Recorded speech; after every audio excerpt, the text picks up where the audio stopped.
إلهي يا إلهي يا إلهي يا إلهي يا إلهي خذ بلطفك يا جليل الله يا إلهي يا إلهي خذ بلطفك يا جليل.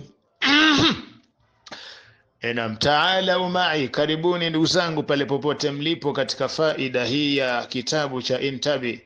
Leo tunaangalia masala katika bid'a. Leo tunakwenda katika masala ya bid'a. So bid'a la kitu bid'a dalun. Tizama ma hiya albid'a fi lugha alarabia. Bid'a katika lugha ya Kiarabu ni nini? Albid'a fi lugha hiya kullu shay'in uhditha min ghairi sabiqin mithal. Bid'a katika lugha ni kila jambo ambalo limezushwa halina mifano iliyotangulika kuwepo hilo jambo, yani limezushwa na halina mfanano, sawa, wa mithali sabiqin. Tizama Mwenyezi Mungu anasema badi'u samawa, yeye ndo mzushi, mwanzilisha, mzushi wa mbingu na ardhi. Kabla ya mbingu na ardhi, unaona hakukuwa na mbingu nyingine inayofanana au chochote kinachofanana na mbingu. Ndio Mwenyezi Mungu ni badi'u, yani kile kimeanzishwa kitu hakina mfano wa kufananika.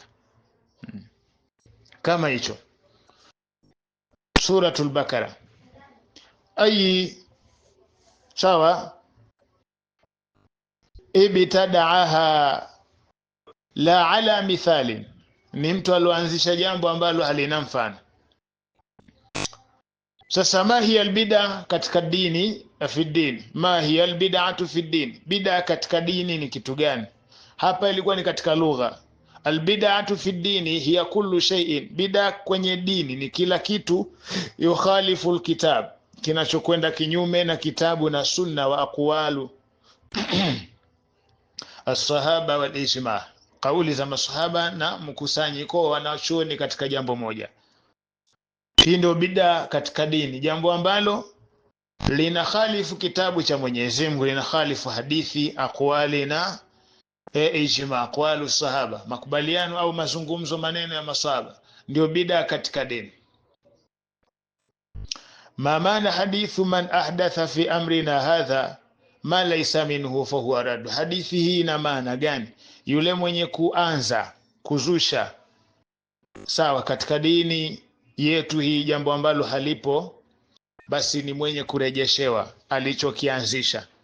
Man ahdatha ay man ibtada, mwenye kuanzisha, mwenye kuzusha, fi amrina, katika dini hii, fi dinina, ma laysa minhu, jambo ambalo halimo, mukhalifan lilkitabi wa sunna, lenye kwenda kinyume na kitabu na sunna, fa huwa raddu, basi mtu huyo ni mwenye kurejesha. Ay mardudun ala sahibihi, jambo hili ni lenye kurejeshwa kwa yule mwenye kulianzisha.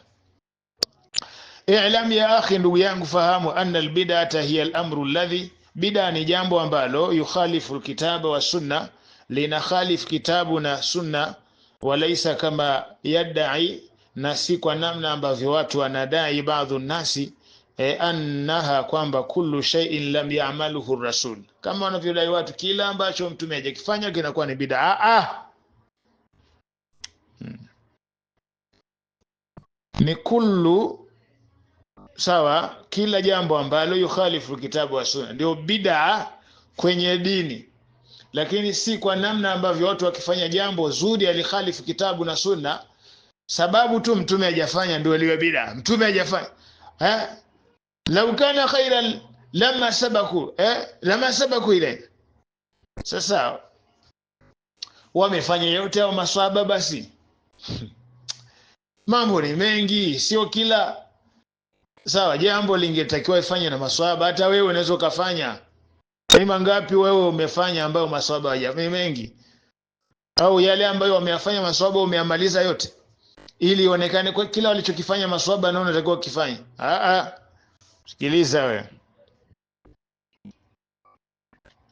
Falaqad amila sahaba, wamefanya kazi maswahaba, ma lam ya'maluhu rasul, kuna mambo wameyafanya maswahaba mtume hajayafanya.